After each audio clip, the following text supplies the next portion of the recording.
My girlfriend called me a broke loser in front of everyone. Little did she know the Rolls-Royce she was riding in was mine. When my girlfriend came out of the dormitory, she saw me walking around a Rolls-Royce. She pushed me away from the car contemptuously. She said angrily, "Stay away from my baby's car, you poor bastard. I don't want you to dirty it." I'm shocked. Just as I was about to speak, a man put his arm around my girlfriend's waist from behind. "Buddy, there's no need to look at my car. When you were born, you didn't have it. Throughout your life, you will never have it." Looking at the two of them standing in front of me, I finally realized that I might have been deceived. My girlfriend didn't feel embarrassed because she was found cheating. Instead, she told me publicly, "I'm with you to get you to help me write the thesis. Now, I don't need to pretend anymore. Let's break up." After saying that, she got into the Rolls-Royce with that man and hugged each other. Slowly, I recovered from the shock. I called the police. "Hello, I'd like to report that my Rolls-Royce car worth $15 million has been stolen. During the summer vacation, my girlfriend Wendy Lawson was always very busy and I couldn't get in touch with her, so on the first day of school, I went to her dormitory with a gift, hoping to give her a surprise. Just as I reached the ground floor of her dormitory building, I saw a car that looked very familiar. When I was walking around in the car,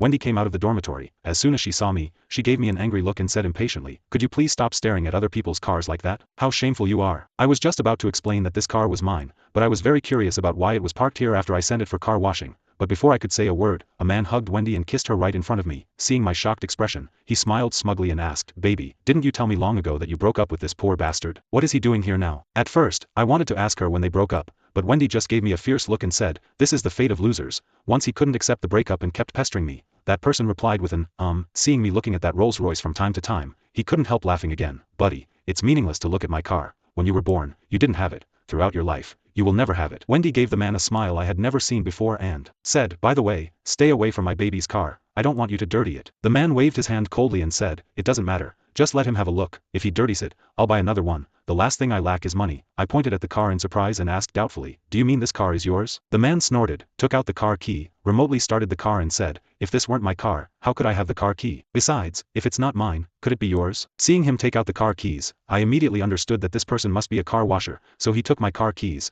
I snorted coldly, wanting to tell them my identity directly, but as the words were on the tip of my tongue, I took back the subject. "Having the key doesn't mean the car is yours, does it? I know this car. It belongs to the heir of the richest person in the city of Hosen. You aren't." The man suddenly interrupted me and said, "Esitich, don't tell anyone. I don't like to show off, but since you've said so, I'll admit it. Yes, I'm Xavier Chambers, the son of the richest man." After he finished saying this, the students around him couldn't help but gasp in surprise and began to discuss. Wendy became even more smug. She raised her head and said, "Zachary Chambers, we are all adults now. If I don't reply to your message, it means I'm going to dump you. You don't deserve me at all." I thought this was ridiculous and said, "Wendy Lawson, have you forgotten that I was with you after you pursued me?" Wendy's expression changed, as if she didn't expect me to expose her so ruthlessly, but she quickly recovered and said, "I agree to be your girlfriend because you can help me write the thesis. Come on. Do you think I would fall in love with a good-for-nothing like you? Let's break up." I pointed at Xavier and asked, "Do you want to break up with me just because of him?" Wendy rolled her eyes at me and said, "No, it's because you're too stingy. Every time I go out for dinner with you, you always take me to some secluded so-called private restaurants and boast that those small eateries are run by Michelin-starred chefs, which makes me very ashamed. In contrast, Harvey always took me to those truly decent restaurants, and each of them required a membership card. I guess you don't have the qualification to go in at all, right?" I couldn't help taking another look at that car. I did put a lot of membership cards and stored value cards of restaurants in the car. I guess Xavier tricked Wendy with this car and paid for several meals with my credit card.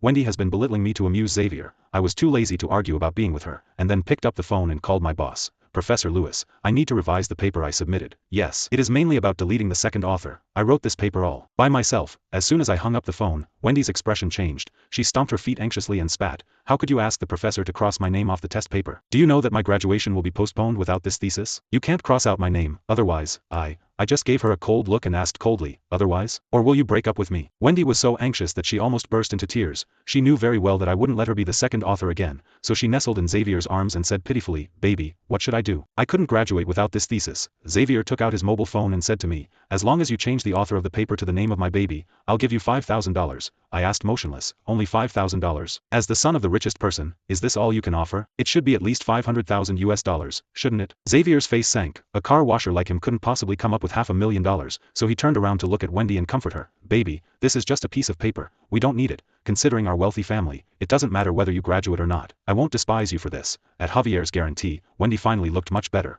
Although she still wanted that piece of paper. She dared not refute Xavier's words. She just pretended to be calm and said, "Yes, if I can't graduate, I don't mind at all. I don't care about this at all. After all, I already have Harvey. Only the poor need a diploma to change their lives. I don't need it at all. No sooner had she finished speaking than the classmates around her booed. Wendy only believed that they did so out of jealousy, so she retorted, am I wrong? What if you graduate? You will still be my dear slave. Is, for, really that true? But in the baby's eyes, you seem to be worth only $5,000. Are all the rich people so stingy nowadays? Looking at the intimate couple in front of me, I couldn't help laughing. Wendy rolled her eyes and said, my children will spend tens of thousands of dollars treating me to meals. The reason why he gave you $5,000 is that a loser like you is only worth that much money. My baby can easily come up with tens of millions of dollars, but is it necessary for him to give you that much? Her words seemed to make Javier very happy. Xavier took a few steps towards me, reached out his hand, patted my face and said triumphantly, do you think you are remarkable just because you have received higher education? I tell you, no matter how capable you are, you will still be an ordinary employee after graduation. One meal of mine is worth the money your whole family has worked hard to earn throughout the year. I shook off Xavier's hand, suppressing the urge to hit him, and said,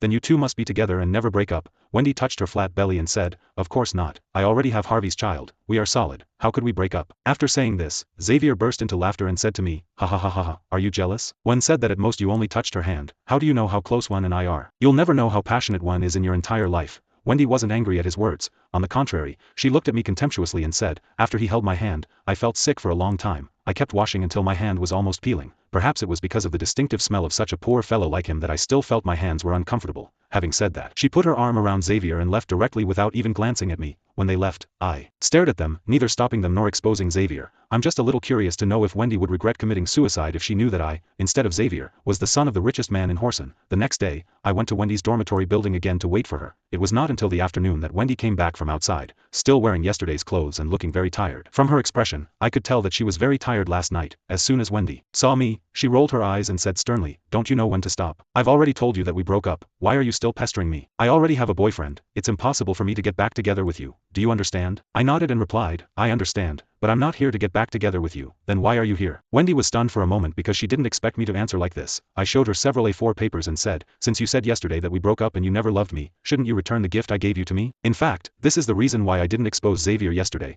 I am vengeful and will never allow myself to suffer any losses. Wendy snatched the paper from my hand and spat. You are such a poor loser. It's so shameful that you still come to me for the things you gave me after our breakup. You just gave me some rubbish. How dare you? At this point, she was stunned. Why are these things so expensive? You are lying. How can you poor bastard afford gifts worth hundreds of thousands of dollars for me? Everything you gave me must be false. You are extorting my money. Believe it or not, I'll ask the police to put you in prison. I took out the transaction records and continued, all of these were bought by me at the counters of luxury brands. They are not counterfeits. The reason why you think they are counterfeits is that you can't tell which ones are good. To be honest, I have never deliberately concealed my identity. I just didn't deliberately show off. Wendy casually threw those few pieces of paper into the nearby trash can and said, I don't care whether it's true or false. What you gave me is mine now. I'm not going back. If you have the courage, call the police. Anyway, my baby is never short of money. We will find a lawyer and make you pay compensation. I wasn't angry. Instead, I said calmly, if you have decided not to return them or the money, then I'll save it. But don't worry, I won't call the police either. I will make our chat records public so that everyone knows what kind of person you are. By then, you'll be done for. Even if your beloved Xavier is willing to marry you, I believe his father won't agree. Having said that, I was about to leave, but Wendy stopped me soon.